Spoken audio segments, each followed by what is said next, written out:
Aidant renvoie à deux types de catégories d'aidants. Il y a l'aidant formel, c'est le professionnel qui a été formé dans sa formation pour aider une personne qui serait en situation précaire, médicale ou autre, donc c'est l'infirmier, l'infirmière, etc.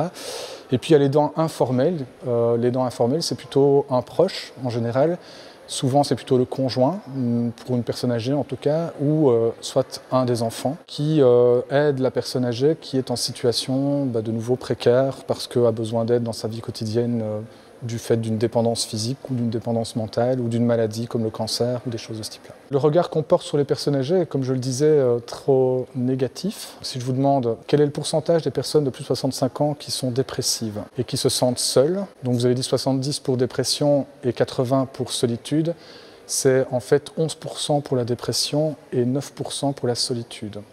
D'accord ? La dépression n'augmente pas avec l'âge, elle diminue. En fait, le bonheur augmente avec l'âge. Il y a 2 fois plus de dépression chez les jeunes que chez les personnes âgées. Solitude, 9%. En fait, certes, les personnes âgées ont un réseau social qui diminue en taille, mais la force du lien social augmente. Donc vous pouvez avoir 500 amis sur Facebook et vous sentir très seul. Votre voisin de 80 ans n'a que 3 visites par semaine et quelques coups de téléphone, mais c'est les gens qui comptent, à savoir les membres de leur famille. Ça veut dire que votre regard du vieillissement est sacrément biaisé par rapport à ce qu'est réellement le vieillissement. Mais si vous voyez chez une personne âgée solitude et dépression, vous allez avoir envie de la sortir de chez elle où elle s'isole pour la mettre dans un EHPAD pour qu'elle évite d'être seule, alors qu'elle s'en fiche de rencontrer des nouvelles personnes, elle veut juste être entourée des gens qu'elle aime. Et si vous êtes médecin, vous allez voir, si vous voyez chez une personne âgée solitude et dépression, vous allez être enclin à prescrire un peu trop facilement antidépresseurs, anxiolytiques, et donc vos attitudes vont changer parce que votre regard est biaisé. Comme je disais ici, des enjeux dans l'accompagnement du vieillissement, c'est ce qu'on communique avec les personnes. Et donc la façon, mes attitudes que je vais avoir ou ce que je vais dire va influencer la personne âgée. Je prends l'exemple classique. Le simple fait de dire à une personne âgée que la tâche qu'elle va passer est une tâche de mémoire lui fait perdre des points dans cette tâche. Ça veut dire que je vends la tâche comme tâche de mémoire, elle perd des points dans la tâche et elle va se sentir 5 ans plus vieille après avoir passé la tâche.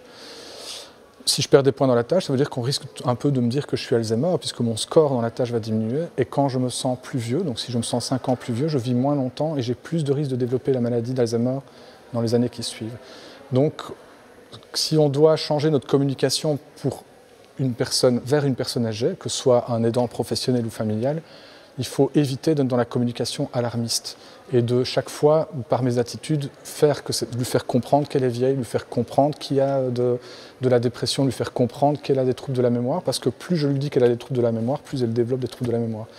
Plus je dis qu'elle risque de chuter, plus en fait j'augmente son risque de chute. Donc la communication qui doit être la meilleure est celle qui ne met pas en avant la dépendance de ces personnes, mais c'est une communication qui doit mettre en avant plutôt ses capacités et ce qu'elle est encore capable et qu'elle sait encore faire, quoi. Et elles savent encore faire énormément de choses, même si elles ont une maladie d'Alzheimer dans un stade avancé. Donc ça, c'est un enjeu qui est majeur, c'est je dois avoir une communication positive et pas de ne faire que voir le négatif.